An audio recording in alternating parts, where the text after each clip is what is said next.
வணக்கம். அந்த பரமதத்தன் வந்து அந்த பூஜை ரூமில் பார்த்தாங்கன்னு சொன்னேன் இல்லையா? அப்படி பார்த்தோன்னே அவன் மனசில் என்ன ஓடுது அப்படின்னு பார்த்தீங்கன்னா, இப்படி ஒரு தெய்வாம்சம் பொருத்திய பொண்ணோட நம்மளால் இனிமேல் வாழ முடியுமா அப்படின்ற ஒரு எண்ணம் வந்துடுது. இது அவனால் வெளிக்காட்டவும் முடியலை, சொல்லவும் முடியலை.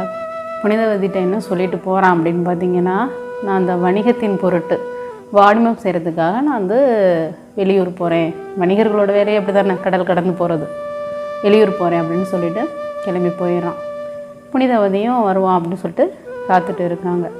இவன் என்ன செஞ்சிடறான்னா, பாண்டி நாடு போய் அங்கே ஒரு பெண்ணை வந்து திருமணம் செஞ்சு அவனுக்கும் அந்த பொண்ணுக்கும் ஒரு பெண் குழந்தை பிறகுது. அந்த பெண் குழந்தைக்கு புனிதவதின்னு பேர் வச்சுட்டு அங்கே வாழ்ந்துக்கிட்டு இருக்கான்.